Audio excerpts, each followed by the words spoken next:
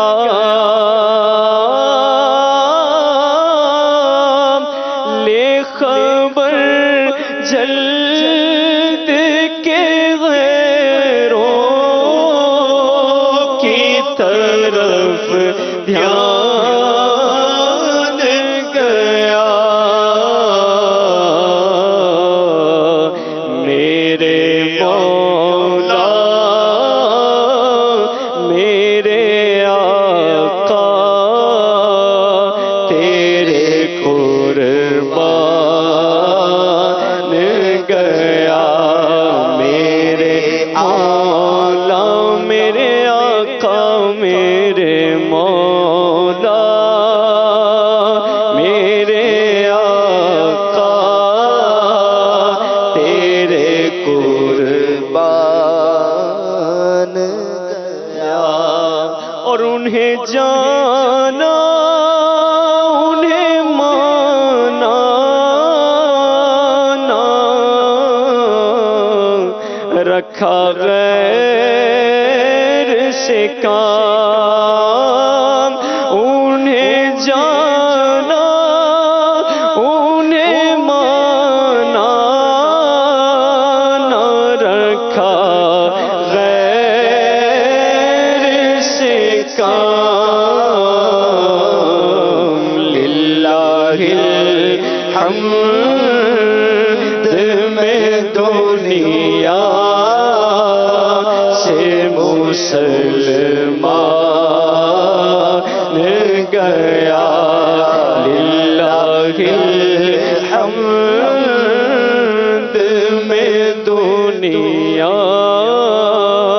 سے مسلمان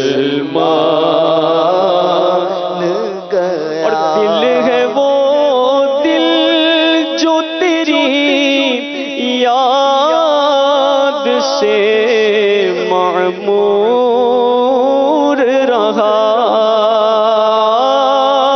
ارے دل ہے وہ دل جو تیری یاد سے معمور رہا.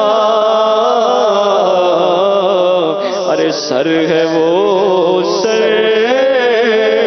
جو تیرے قدموں پہ قربان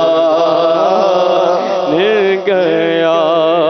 سر ہے وہ سر آقا جو تیرے قدموں پہ قربان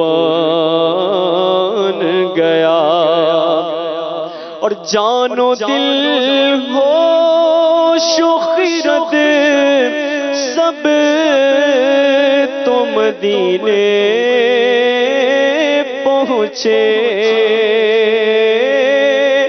جان و دل ہوش و خرد سب تم مدینے پہنچے. تم نہیں چلتے رضا سارا تو سامان گیا.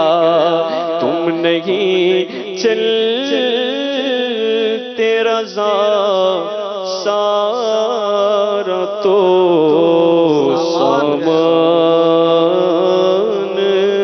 گیا.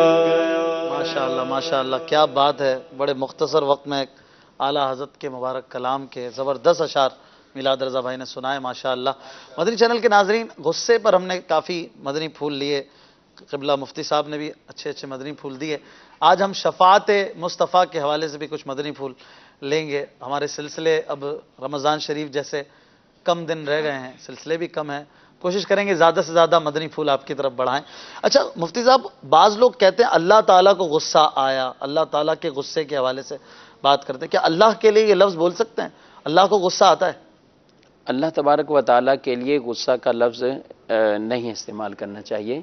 اس کی جگہ غضب یا جلال اس طرح کے الفاظ، اور باقی اس کا کوئی سخت حکم نہیں. کسی نے غصے کے لیے اللہ کے لیے بھی کر دیا استعمال. صحیح. تو وہ جو دن ہوگا جس دن اللہ تبارک و تعالیٰ کا غضب جو ہے یوں کہیں کہ سب سے زیادہ ہوگا، اور لوگ جو ہے نفسی نفسی کر رہے ہوں گے، ہر طرف بھاگ دوڑ جیسے لگی ہوگی، ہر کوئی اپنے آپ میں مست ہوگا، بس میں بچ جاؤں. نہ ماں کو بیٹے کی پڑی ہوگی، نہ باپ کو بیٹی کی پڑی ہوگی، نہ میاں کو بیوی کی پڑی ہوگی.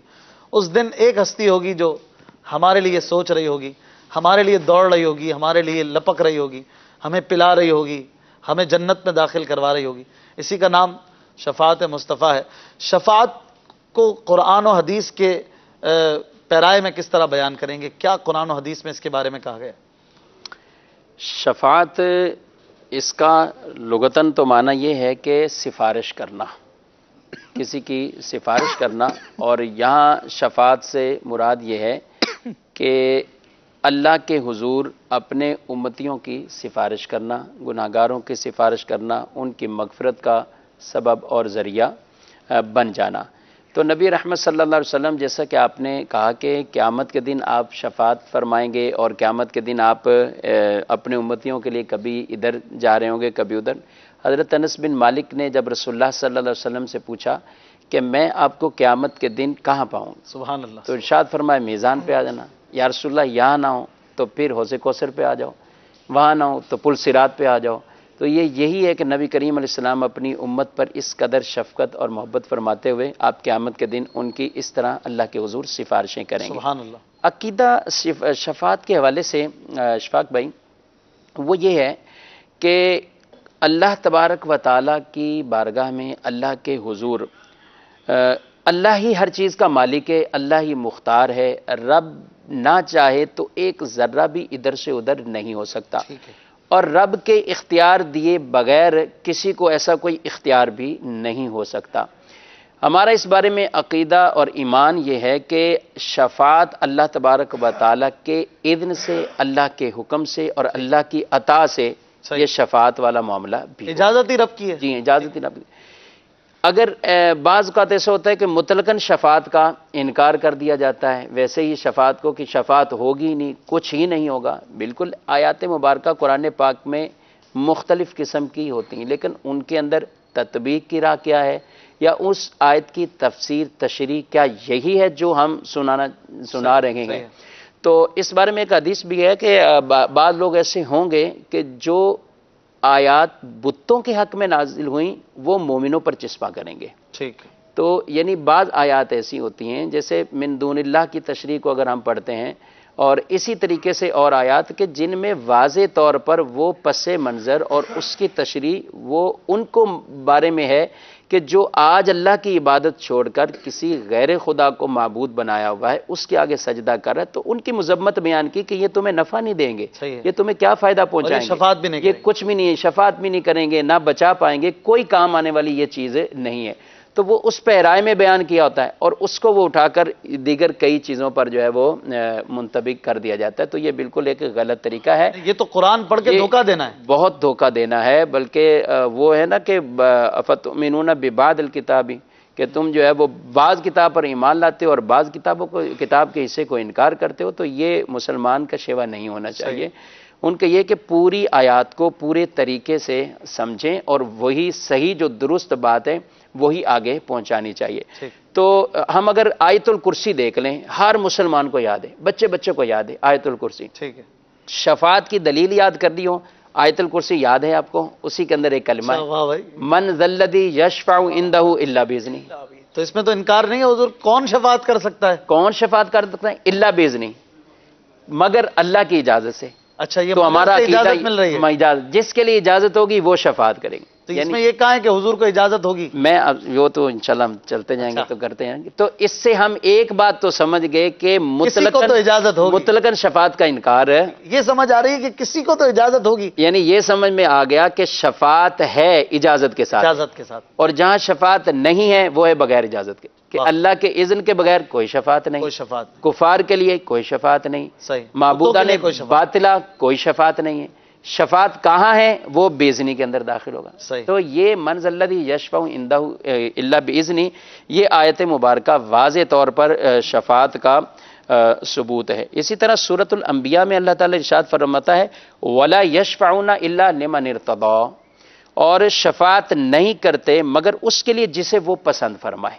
ٹھیک ہے، آگے سورہ یونس میں ہم جائیں تو وہاں ہے ما من شفیع الا من بعد اذنہ، کہ کوئی شفیع نہیں ہے مگر اللہ کی اجازت کے بعد، یعنی اللہ کی اجازت جس کے لیے ہوگی وہ شفاعت ہے۔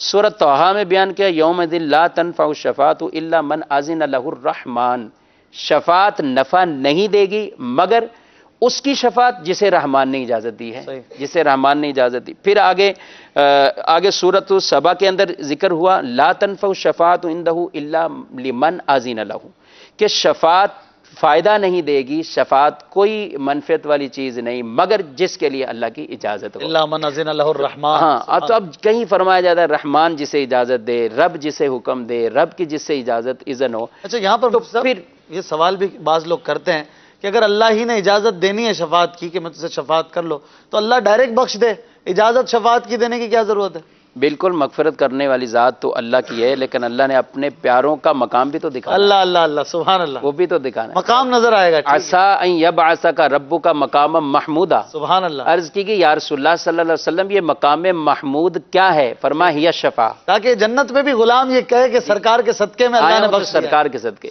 وَلَوْ أَنَّهُمْ إِذْ ظَلَمُوا أَنفُسَهُمْ جَاءُوكَ فَاسْتَغْفَرُوا اللَّهَ وَاسْتَغْفَرَ لَهُمُ الرَّسُولُ، لوگ بھی معافی مانگیں اور رسول ان کے لیے سفارش فرما دیں، چاہتا تو ڈائریکٹ بخش دیتا۔ وَجَدُ اللَّهَ تَوَّابًا رَحِيمًا، تو اللہ کو ضرور توبہ قبول کرنے والا اور رحم کرنے والا پائیں گے۔ تو یہ نبی پاک صلی اللہ علیہ وسلم نے فرمایا مجھے اختیار دیا گیا کہ میں شفاعت لے لوں یا اپنی امت کے آدھے جنت داخل کروا دوں، تو فرمایا میں نے یہ اختیار قبول نہیں کیا کہ میں آدھے داخل کرا دوں، فرمایا میں نے شفاعت کو لے لیا ہے، آدھوں کو چھوڑا نہیں، آدھوں کو یعنی اس میں یہ ہوتا کہ پھر آدھے ہی حضور صلی اللہ علیہ وسلم کے صدقے گئے، فرمایا میں نے شفاعت کو لے لیا۔ سبحان اللہ۔ تو شفاعت، کیونکہ یہ شفاعت اس سے عام ہے، یہ عام ہے، اور اس کے اندر پھر آپ نے ارشاد فرمایا کیا تم یہ دیکھتے ہو، یہ جانتے ہو، گمان کرتے ہو کہ یہ شفاعت متقین کے لیے ہے؟ فرمایا نہیں، یہ شفاعت جو ہے یہ خطاکار گناہگاروں کے لیے یہ شفاعت ہے۔ سبحان اللہ، کیا بات۔ راشد مدنی بھائی کیا فرمائیں گے آپ؟ شفاعت کا کچھ احادیث پاک سے بھی ثبوت ہے؟ جی، امام اہل سنت کے شعر سے میں ابتدا کرتا ہوں۔ امام اہل سنت فرماتے ہیں رسول و ملک پہ درود ہو وہی جانے ان کے شمار کو۔ اللہ کے رسول، اللہ کے فرشتے تعداد میں کتنے ہیں، ان کے حقیقی شمار اور تعداد کو رب ہی جانے۔ امام اہل سنت نبی پاک علیہ الصلوۃ والسلام کا خاصہ بیان کرتے ہیں، فرماتے ہیں رسول و ملک پہ درود ہو وہی جانے ان کے شمار کو، مگر ایک ایسا دکھا تو دو جو شفیع روز شمار ہے۔ سبحان اللہ۔ نبی پاک علیہ الصلوۃ والسلام کے بہت سارے خاصے ہیں جن کو خصائص مصطفیٰ کہا جاتا ہے، ان میں سے ایک خاصہ یہ ہے کہ اللہ تعالیٰ نے اپنے محبوب اعظم صلی اللہ تعالی علیہ وسلم کے سر پر شفاعت کبریٰ کا تاج سجایا ہے۔ شفاعت کبریٰ یہ ہے کہ جب اللہ تعالیٰ کا عدل اپنے ظہور پر ہوگا تو اس وقت اللہ کی بارگاہ میں مخلوق کی جو سفارش کریں گے، جو شفاعت فرمائیں گے، جو بخشوانے کے لیے التجا کریں گے، وہ محبوب علیہ الصلوۃ والسلام ہیں۔ اور جب نبی پاک علیہ الصلوۃ والسلام شفاعت فرمائیں گے تو آپ کے صدقے میں انبیاء کرام، اولیاء کرام، حفاظ، شہداء، اسی طرح حاجی، قرآن، رمضان، یہ ساری چیزیں شفاعت کریں گے۔ آپ نے ابھی شعر پڑھا مگر ان میں ایسا دکھا تو دو جو شفیع روز شمار ہے۔ ابھی آپ نے کہا صرف حضور ہیں شفیع، ابھی آپ کہہ رہے ہیں سارے شفیع ہیں، فرق کیا ہے؟ جی، میں امام اہل سنت کی عبارت ذکر کروں گا اس پر کہ حضور شفیع ہیں، شفاعت تو دوسرے بھی کریں گے، لیکن جب شفاعت کا نام لیا جاتا ہے تو مصطفیٰ علیہ الصلوۃ والسلام کا تصور کیوں آتا ہے؟ نام بھی ہے شافعن، جی، اسماء گرامی میں۔ جی، میں دو احادیث مبارکہ ذکر کرتا ہوں، پھر میں اس بات کو ذکر کروں گا۔ قاضی ایاز مالکی رحمۃ اللہ تعالی علیہ نے شفا شریف میں ایک حدیث پاک ذکر کی، بڑی پیاری حدیث، ایسی حدیث کہ جو نبی پاک علیہ الصلوۃ والسلام کی شفاعت کے عام اور تام ہونے کا بیان کرتی ہے۔ سرکار علیہ الصلوۃ والسلام فرماتے ہیں لأشفعن، مضارع کا صیغہ ہے، لام تاکید نون تاکید ثقیلہ معروف، جس کا ترجمہ لفظی ترجمہ ہوتا ہے ضرور ضرور، تاکید کے لیے ذکر کیا جاتا ہے۔ لأشفعن یوم القیامت لأکثر مما فی الارض من حجر و شجر، کہ بے شک میں قیامت کے دن زمین میں موجود پتھروں اور درختوں سے زیادہ افراد کی شفاعت کروں گا۔ اور شفاعت کا عالم کیا ہوگا؟ علامہ جلال الدین سیوطی شافعی رحمۃ اللہ تعالی علیہ خصائص کبریٰ میں روایت ذکر کرتے ہیں کہ سرکار اعظم شفیع اعظم صلی اللہ تعالی علیہ وسلم فرماتے ہیں لأشفع لأمتی، میں اپنی امت کی شفاعت کرتا رہوں گا حتی ینادینی ربی، یہاں تک کہ میرا رب مجھے پکارے گا اردیت یا محمد، اے محمد تم راضی ہو گئے؟ تو میں عرض کروں گا اے ربی رضیتو، اے رب میں راضی ہو گیا۔ نبی پاک علیہ الصلوۃ والسلام کو شفیع روز شمار کہا جاتا ہے اس لیے کہ آپ ہی وہ پہلی شخصیت ہیں کہ جن کے صدقے میں شفاعت کا دروازہ کھلے گا، فتح باب شفاعت ہوگا، اور نبی پاک علیہ الصلوۃ والسلام کے پھر اذن سے آپ کی عطا اور آپ کی رحمت سے دیگر انبیاء اور اولیاء بھی شفاعت فرمائیں گے۔ اشفاق بھائی، یہاں یہ بات بھی میں ذکر کروں کہ نبی پاک علیہ الصلوۃ والسلام کی ذات وہ ہے، سرکار خود فرماتے ہیں اعطیت الشفاع، مجھے شفاعت عطا کی گئی۔ علماء یہاں یہ ذکر کرتے ہیں کہ شفاعت کی جتنی بھی قسمیں ہیں، شفاعت بالاذن ہو، شفاعت بالمحبت ہو، شفاعت بالوجاہت ہو، ساری کی ساری شفاعتیں نبی پاک علیہ الصلوۃ والسلام کو عطا کر دی گئی۔ امام اہل سنت کی عبارت ہے المعتمد المستند، آپ کا حاشیہ ہے المعتقد المنتقد، ایک کتاب ہے عقائد کی، اس کا عربی کا حاشیہ ہے المعتمد المستند۔ امام علیہ سنت اس میں شفاعت کا بیان فرماتے ہیں لا شفاعت لأحد بلا واسطۃ عند ذی العرش، کہ اللہ تعالیٰ کی بارگاہ میں بغیر کسی واسطے کے ڈائریکٹ شفاعت کوئی نہیں کرے گا الا للقرآن العظیم، لیکن یہ براہ راست شفاعت قرآن کی ہوگی۔ وَلِهَذَا الْحَبِيبِ الْمُرْتَدِ الْكَرِيمِ، اور نبی اعظم صلی اللہ تعالی وسلم کے لیے بلا واسطہ، بغیر کسی واسطے کے ڈائریکٹ شفاعت ہوگی۔ فرماتے ہیں اس کے علاوہ جو اولیاء ہیں، ملائکہ ہیں اور علماء ہیں، شہداء ہیں، حاجی ہیں، اللہ کے نیک بندے ہیں، وہ کیا کریں گے؟ فَعِنْدَ رسول اللہ، وہ نبی پاک علیہ السلام کی بارگاہ میں حاضری دیں گے، شفاعت کے لیے عرض کریں گے۔ فَيَشْفَعُونَ لَدَيْهِ، وہ نبی پاک علیہ السلام کی بارگاہ میں سفارش اور شفاعت کریں گے۔ وَهُوَ يَشْفَعُ، اور نبی پاک علیہ السلام سب کی شفاعت کریں گے۔ سب تمہارے در کے رستے ایک تم راہ خدا ہو، سب تمہارے آگے شافے، تم حضور کبریا سبحان ہو، اللہ، سبحان سب کی ہے تم تک رسائی، بارگاہ تک تم رسا تم رسا ہو. سبحان اللہ. کیا منظر ہوگا ناظرین، ذرا غور تو کریں کہ محبوب کائنات، وجہ کائنات، جن کے لیے ایک سارا عالم بنا، جن کے لیے ساری کائنات بنی، وہ قیامت کے دن ہم جیسے گناہ گاروں کو سنبھال رہے ہوں گے، پکڑ رہے ہوں گے. اعلیٰ حضرت فرماتے ہیں نا، دل نکل جانے کی جا ہے. ارے دل یہاں باہر آ جائے، ایسا حال ہے، ایسا منظر ہے. آہ کن آنکھوں سے وہ آنکھیں جو رب کا دیدار کرنے کے قابل، جنہوں نے اللہ تعالیٰ کا جلوہ دیکھا. دنیا میں اور کسی کی ایسی چشم ہے ہی نہیں، ایسی آنکھیں ہیں ہی نہیں. ان آنکھوں سے ہم سے پیاسوں کے لیے دریا بہاتے جائیں. سبحان اللہ. یہ اعلیٰ حضرت کا جو تخیل ہے، یہ کلام تو ہو جائے. محمود بھائی کو شفاعت کی بات بھی ہو رہی ہے. اعلیٰ حضرت نے جو بیان کیا ہے، دل نکل جانے کی جا ہے. دل نکل جانے کی جا ہے، آہ کن آنکھوں سے وہ دل نکل جانے کی جا ہے، آہ کن آنکھوں سے وہ ہم سے پیاسوں کے لیے دریا بہاتے جائیں گے. ہم سے پیاسوں کے لیے دریا بہاتے جائیں گے. پیش حق مجدہ شفاعت کا سناتے جائیں گے. آپ روتے جائیں گے، ہم کو ہنساتے جائیں گے. آپ روتے جائیں گے، ہم کو ہنساتے جائیں گے. گل کھلے گا آج یہ ان کی نسیم فیض سے، گل کھلے گا آج یہ ان کی نسیم فیض سے. خون روتے آئیں گے، ہم مسکراتے جائیں گے. خون روتے آئیں گے، ہم مسکراتے جائیں گے. ہاں چلو حسرت زدو، سنتے ہیں وہ دن آج ہے. ہاں چلو حسرت زدو، سنتے ہیں وہ دن آج ہے. تھی خبر جس کی کہ وہ جلوہ دکھاتے جائیں گے.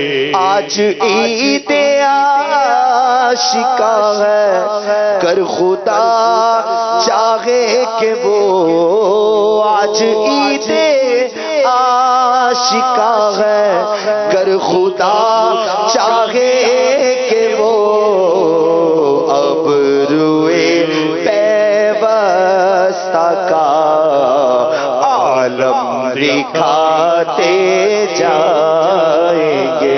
کچھ خبر بھی ہے فقیروں، آج وہ دن ہے کہ وہ کچھ خبر بھی ہے فقیروں، آج وہ دن ہے کہ وہ نعمت خلق اپنے صدقے میں لوٹاتے جائیں گے.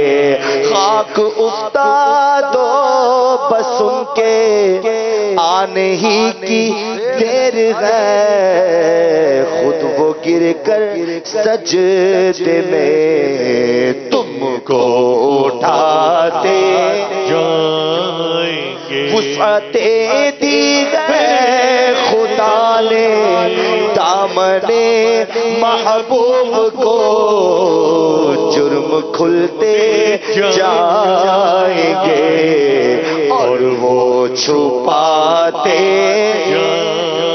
لوگ آئے مسکراتے ہم مسیروں کی طرف،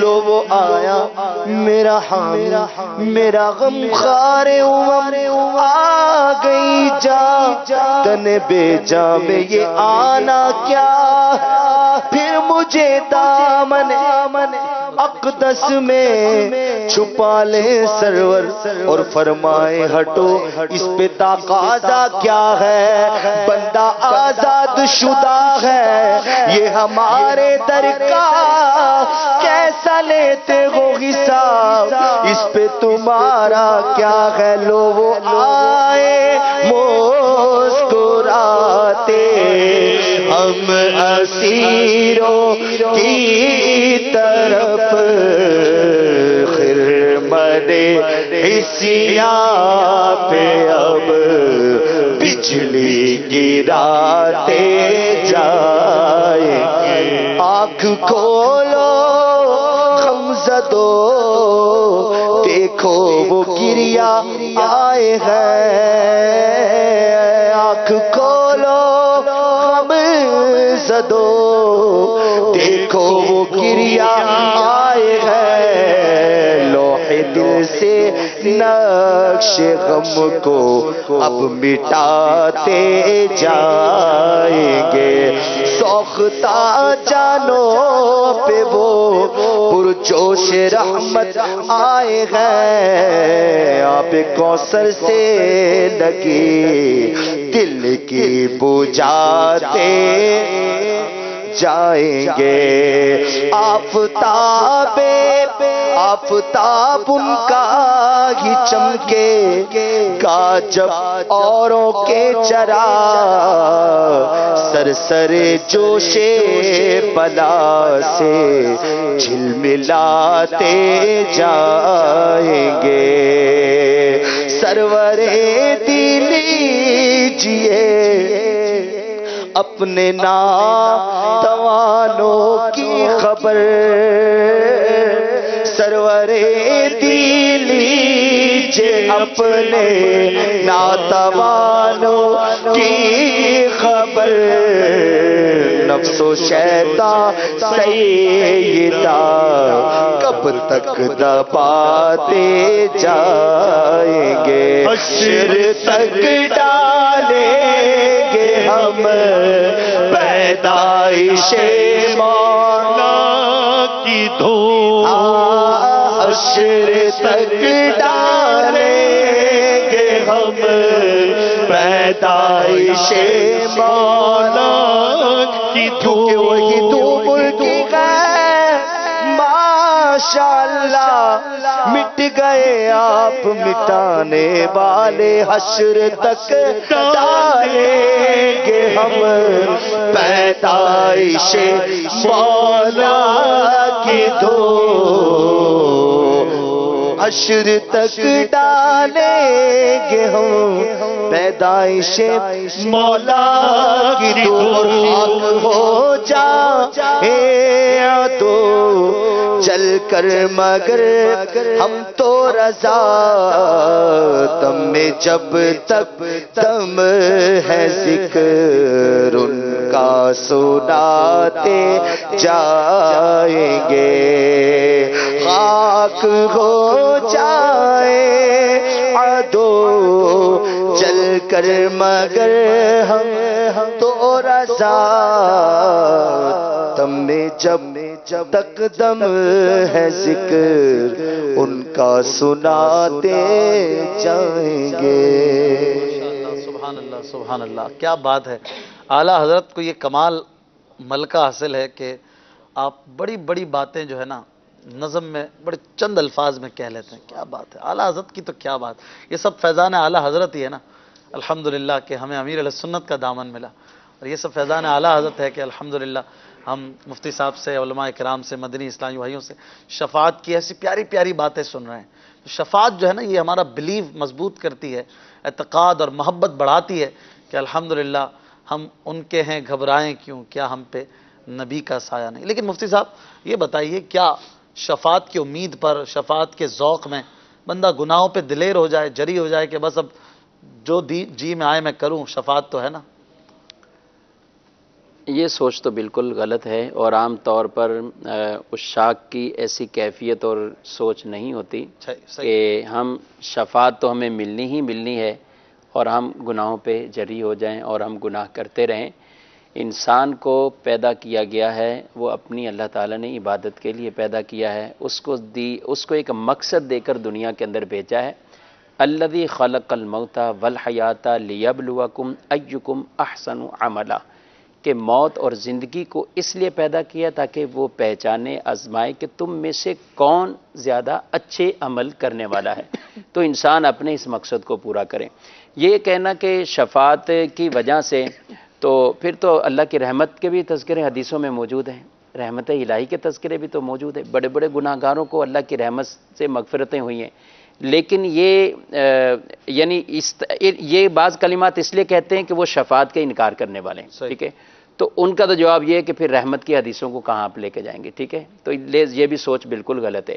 جہاں گناہ گار کا معاملہ ہے کہ وہ شفاعت کی وجہ سے گناہ میں پڑ جائے، تو یہ بھی سوچ بالکل غلط ہے۔ اس کی مثال اب یوں سمجھے کہ اگر کوئی شخص، کوئی ڈاکٹر ہو بہت بڑا، ہڈیوں کا سرجن ہو کوئی، اب اس کا بڑا ہاسپٹل ہے، سب اس کے اندر انتظامات ہیں، وہ اگر کسی شخص کو یہ کہہ دیں کہ آپ بے فکر ہو جاؤ، آپ کا علاج میرے ذمہ ہے، کبھی کچھ بھی معاملہ ہو، تمہاری ہڈی ٹوٹے، کچھ بھی ہو، فری علاج ہے تمہارا میری طرف سے، تو آدمی اتنا دماغ خراب نہیں ہوگا کہ وہ اپنے مکان سے کود جائے، بولے اور ڈاکٹر صاحب میرے کو تو پیکج ملا ہوا ہے وہاں سے، فری کا علاج ہے، تو وہ اپنی ٹانگیں توڑے، آج اسکوٹر کہیں مارے اور ٹانگ توڑائے، بولے میرے کو یہ، تو اس طرح کوئی بھی نہیں کرتا۔ زہر کا علاج موجود ہو، اچھا ہاسپٹل ہو، تو بھی زہر نہیں کھا لیتا کوئی، کہاں کھا دیتا، وہ ہاسپٹل تو ہے لیکن ہو سکتا ہے جان ہی چلی جائے، تو اس ایمان ہی سلب ہو جائے، خدا نہ خواستہ۔ تو باقی ہمیں اس چیزوں پہ نظر رکھنی چاہیے کہ ہم کام کون سے کر رہے ہیں۔ کئی ایسے کام ہیں جن میں شفاعت کی محرومی بھی فرمائی گئی ہے، شفاعت کی محرومی ہے۔ اب اس میں آدمی کہیں ایسا نہ ہو کہ ان کاموں میں مبتلا ہو جائے تو وہ شفاعت سے ہی محروم رہے، تو اس لیے ہمیں ہر چھوٹی سے چھوٹی نیکی کو بھی اس لیے ترک نہیں کرنا کہ یہ نیکی چھوٹی سی ہے، اور گناہ کو بھی اس وجہ سے نہیں کر لینا کہ یہ چھوٹا سا ہی گناہ ہے، تو صغیرہ اور کبیرہ تمام گناہوں سے بچنا۔ آپ نے شروع میں بہت اچھی بات کر دی کہ عاشقان رسول جو ہے نا ان کا یہ انداز نہیں ہوتا، بالکل انداز نہیں، شفاعت سے وہ اور زیادہ نمازوں کے پابند بن جاتے ہیں، وہ اور زیادہ محبت مصطفیٰ میں کام کرنے لگ جاتے ہیں، ایسا نہیں ہوتا۔ جو البتہ جن کو اعتراض کرنا ہوتا ہے وہ اعتراض کرتے ہیں۔ بعض لوگوں کو سنا ہوگا آپ نے بھی، میں نے بھی سنا ہے کہ شفاعت کا جب ذکر ہوگا تو وہ اسی پوائنٹ کو لیں گے، لو جی شفاعت کی بات کی، اب امت پڑے گی گناہوں میں، اب امت کو گناہ کرنے دو جی، شفاعت ہے، حالانکہ ایسا اس پہ پھر رحمت الہی کی روایات میں، پھر رحمتوں کی روایتوں کو کہا لے، رحمت کو کیا کریں گے، جو خود حدیث میں، حدیث قدسی میں فرمایا کہ میری رحمت میرے غضب پر وہ حاوی ہے، زیادہ ہے۔ امام اہل سنت کا ایک شعر ہے، کیا ہی ذوق افزا شفاعت ہے تمہاری، واہ واہ، قرض لیتی ہے گناہ پرہیزگاری، واہ واہ۔ تو اس شعر کے معنی کو اور مفہوم کو ہم کہاں لے جائیں گے؟ جی حضور، خود آپ ماشاءاللہ کریں شعر۔ اس کا مطلب تو جو شاعر کی مراد ہوتی ہے نا وہ تو شاعر جانے، لیکن اعلیٰ حضرت، ہاں اعلیٰ حضرت سے پوچھے محمود بھائی تو الگ بات ہے، خواب میں تشریف لے آئے آپ کے، لیکن یہ کہ یوں سمجھ میں آتا ہے کہ آپ نے یوں ارشاد فرمایا کہ یا رسول اللہ آپ کی شفاعت کا مزہ ایسا ہے، ایسی ذوق بڑھانے والی آپ کی شفاعت ہے کہ قیامت کے دن یوں لگتا ہے کہ پرہیزگاری ہے، جو تقوی ہے، اس کو کوئی وجود، جیسے کہ امیجن کرے کہ کوئی وجود ملے، جیسے قیامت کے دن موت کو بھی وجود ملے گا، تو اس طرح پرہیزگاری کا بھی کوئی وجود ہو تو وہ جو ہے نا وہ بھی قرض لے کسی گناہگار سے، گناہگار چند گناہ، مجھے بھی گناہ مل جائے تو مجھے بھی شفاعت مصطفیٰ سے حصہ مل جائے، کہ ہر گناہگار کی جب شفاعت ہو رہی ہے تو ہو سکتا ہے مجھے بھی یہ حصہ مل جائے۔ تو ایک تصور کی، تخیل کی بات ہے کہ پرہیزگاری بھی سرکار کی شفاعت کے لیے مچل رہی ہو، اور پرہیزگاری نہ کہ پرہیزگار، وہ ایک الگ بات ہے، علماء کرام نے پرہیزگار بھی لکھا ہے کہ پرہیزگار بھی جو ہے نا وہ قیامت کے دن گویا سمجھانے کے لیے کہ گویا شفاعت مصطفیٰ سے حصہ لینے کے لیے اس طرح کرے، لیکن یہ صرف سمجھانے کے لیے۔ مجھے جو زیادہ سمجھ آتا ہے وہ پرہیزگاری کو کوئی وجود ملے اور وہ اس طرح سے کرے۔ اعلیٰ حضرت کی جب لفظ پرہیزگاری سے کوئی معنی نکل رہا ہے تو خامخواہ پرہیزگاری کی یا کو ہٹا کے کیوں مطلب نکالے؟ شفاق بھائی، شفاعت کی بہت ساری اقسام بھی علماء نے بیان کی ہیں۔ مفتی احمد یار خان نعیمی رحمۃ اللہ تعالی علیہ نے میرات المناجی میں جو بیان کیے، صرف گناہگاروں ہی کی شفاعت نہیں ہوگی، ایک شفاعت تو وہ ہوگی کہ قیامت کا آدھا دن گزر جائے گا انتظار میں۔ اب لوگ تمنا کریں گے کہ ہمیں جہنم میں پھینک دیا جائے، لیکن اس انتظار کی مصیبت سے ہمیں چھٹکارا ملے، اس وقت نبی پاک علیہ السلام کی شفاعت کے صدقے میں حساب شروع ہوگا۔ یہ نیکوں کے لیے بھی یہ دروازہ کھلنا ایک طرح کا اور یہ وہ شفاعت علماء فرماتے ہیں کہ یہ تو کفار کو بھی پہنچے گی، کہ اس انتظار سے کفار کو بھی نجات نبی پاک علیہ السلام کی شفاعت سے ملے گی۔ پھر بعض وہ جنتی ہیں جن کو بلا حساب نبی پاک علیہ السلام کی شفاعت سے جنت میں بھیجا جائے گا۔ بعض جو جنت میں جا چکے ان کے درجات کی بلندی نبی پاک علیہ السلام کی شفاعت سے ہوگی، حتیٰ کہ انبیاء کرام کی بھی شفاعت نبی پاک علیہ السلام فرمائے۔ اس پر میں ایک حدیث پاک ذکر کرنا چاہوں گا۔ آپ نے حدیث پاک کا ذکر کیا کہ شفاعت پر حدیث ہے۔ امام اہل سنت سے سوال ہوا کہ کیا نبی پاک علیہ السلام کا شفیع ہونا کسی حدیث سے ثابت ہے؟ امام اہل سنت نے تعجب کا اظہار فرمایا اور اس مختصر سے سوال کے جواب میں پوری کتاب تحریر فرمائی، اسماء الاربعین فی شفاعت سید المحبوبین، اور آپ نے شفاعت مصطفیٰ پر تقریباً 40 احادیث بیان فرمائی۔ ایک حدیث میں ذکر کرتا ہوں، صحیح مسلم کی روایت ہے، حضرت ابی بن کعب رضی اللہ تعالیٰ عنہ روایت کرتے ہیں کہ نبی پاک علیہ السلام نے ارشاد فرمایا کہ اللہ نے مجھے 3 سوال عطا کیے۔ ویسے تو اللہ کا ہر نبی مستجاب الدعوات ہے، اللہ کے نبی کی دعا قبول ہوتی ہے، لیکن خصوصیت کے ساتھ میرے رب نے مجھے 3 سوال عطا کیے۔ سرکار فرماتے ہیں میں نے دنیا میں عرض کی اللہم اغفر لی امتی، اللہم اغفر لی امتی، یا اللہ میری امت کو بخش دے، میری امت کو بخش دے۔ 2 دعائیں دنیا میں کر لی، تیسری دعا ارشاد فرمایا وَأَخَّرْتُ الثَّالِثَةَ لِيَوْمٍ، تیسری دعا کو میں نے اس دن کے لیے مؤخر کر دیا ہے۔ اب آگے میں روایت پڑھنے سے پہلے یہ ذکر کروں گا کہ اللہ تعالیٰ کی مخلوق میں سب سے افضل نبی پاک علیہ السلام ہیں، سرکار سے افضل کوئی نہیں، رسولوں میں بھی۔ نبی پاک علیہ السلام کے بعد اگر مخلوق میں کوئی افضل ہے، بڑے مرتبے والا ہے، تو وہ حضرت سیدنا ابراہیم خلیل اللہ علی نبینا علیہ السلام ہیں، جو نبی پاک علیہ السلام کے بھی جد امجد ہیں۔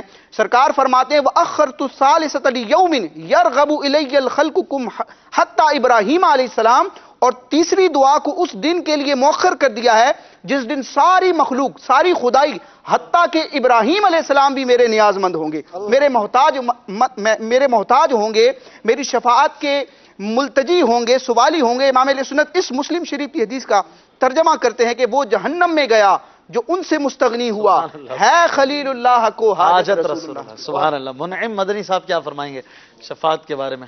بسم اللہ الرحمن الرحیم۔ شفاعت کے حوالے سے ماشاءاللہ استاد صاحب نے اور قبلہ راشد بھائی نے بہت اچھی وضاحت کر دی ہے۔ چند باتیں عرض کرتا ہوں شفاعت کے حوالے سے۔ آقا علیہ السلام کی شفاعت جو ہے، آقا علیہ السلام نے خود ارشاد فرمایا شفاعتی لأہل الکبائر من امتی، میری امت کے جو بڑے گناہگار ہیں میری شفاعت ان کے لیے ہے۔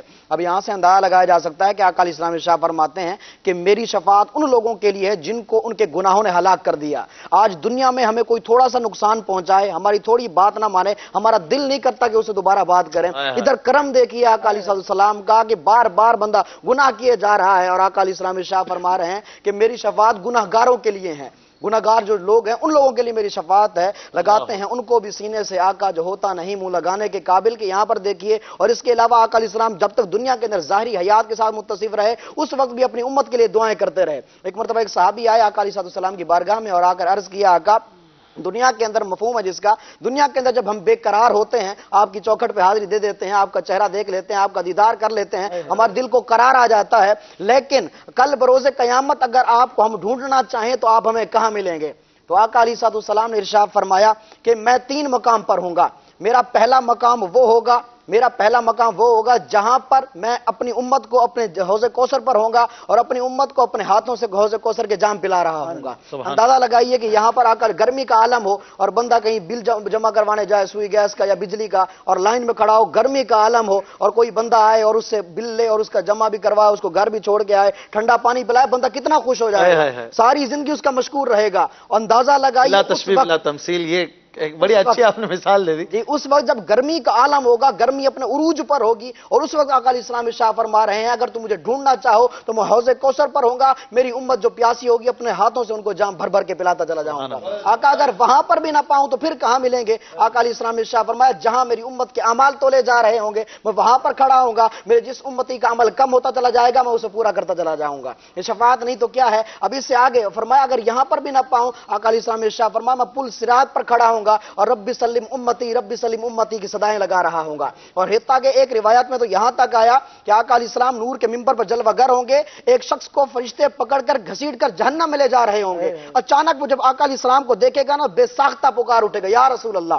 جیسے وہ یا رسول اللہ کہے گا, آقا علیہ السلام ارشاد فرماتے ہیں میں تیزی کے ساتھ جلدی کے ساتھ دوڑتا ہوا اس کی طرف جاؤں گا, حتیٰ کہ جو میرے پاس چادر ہوگی وہ بھی میرے یعنی کندھے سے نیچے گر رہی ہوگی, میں اتنے جلدی کے ساتھ جاؤں گا اور اس کو دوبارہ میدان میزان میں لاؤں گا. فرشتے کہیں گے آقا اس کا تو نام اعمال ہو گیا, اس کا حساب ہو گیا, لیکن آقا علیہ السلام ارشاد فرمائیں گے اس کے اعمال کو دوبارہ تولا جائے.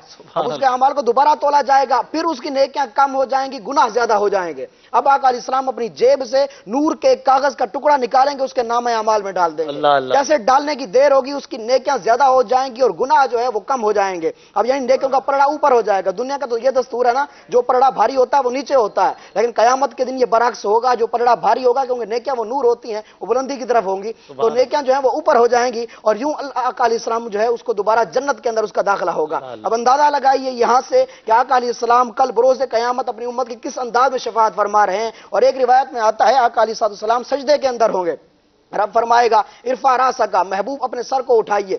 آقا علیہ السلام اپنے سر کو اٹھائیں گے, رب فرمائے گا کل آپ مانگیے آپ کو دیا جائے گا, کل آپ مانگیں آپ کو دیا جائے گا. وشفا تو شفا, آپ شفاعت کریں آپ کی شفاعت کو قبول کیا جائے گا. اب یہاں پر انداز دیکھیے کہ دنیا میں بھی سجدے ہوتے رہے تو امت کی خاطر دعائیں کرتے رہے. روایات میں آتا ہے ایک مرتبہ حضرت صدیق اکبر نے ایک چرواہے سے پوچھا کہ آقا علیہ السلام کو تم نے دیکھا ہے؟ وہ کہنے لگا میں نے تو تمہارے نبی کو نہیں دیکھا کہ تم کس کے بارے میں پوچھ رہے ہو, مفہوم عرض کر رہا ہوں, لیکن سامنے والے غار سے سامنے والے پہاڑ سے 3 دن سے کسی کے رونے کی آواز آ رہی ہے, مجھے پتا نہیں وہ کون ہے, لیکن اس آواز کو سن کر میری بکریوں نے نہ 3 دن سے کھایا ہے نہ پیا ہے. اندازہ لگائیے. صدیق اکبر رضی اللہ تعالیٰ عنہ ارشاد فرماتے ہیں ہم وہاں پر پہنچے, دیکھا آقا علیہ السلام سجدے میں تھے اور ربی حبلی امتی کی صدائیں لگا رہے تھے, مولا میری امت کو بخش دے. دنیا میں بھی سجدے امت کے لیے ہوتے رہے, رب سے دعائیں مانگتے رہے, اور کل بروز محشر میں بھی سجدے ہو رہے ہیں, اور سجدے کے بعد سر اٹھاتے ہیں تو امتی امتی کی صدائیں لگاتے ہیں. رب فرماتا ہے محبوب اب کیا کہنا ہے؟ تو آقا علیہ السلام جو ہے عرض کریں گے مولا میری امت کو بخش دے, میری امت میری امت. رب فرمائے گا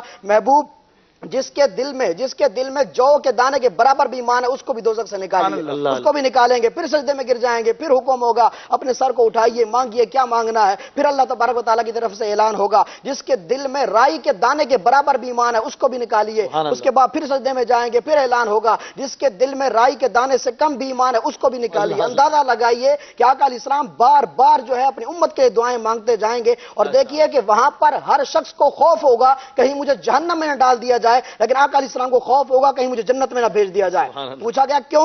کہا ایسا نہ ہو کہ میں جنت کے اندر چلا جاؤں میری امت پیچھے رہ جائے. اور آقا علیہ السلام روایات کا مضمون ہے کہ تمام انبیاء کے لیے سونے کے ممبر بچھے ہوں گے, تمام انبیاء اس ممبروں پر بیٹھے ہوں گے, لیکن آقا علیہ السلام کا ممبر خالی ہوگا. آقا علیہ السلام اس ممبر پر نہیں بیٹھیں گے. آقا علیہ السلام سے پوچھا جائے گا کہ آپ کیوں نہیں بیٹھتے؟ تو آقا علیہ السلام دعا مانگیں گے مولا اجل حسابہم, میری امت کا حساب جلد لے لے تاکہ جب میں جنت کے اندر جاؤں تو اپنی امت کو ساتھ لے کر جاؤں.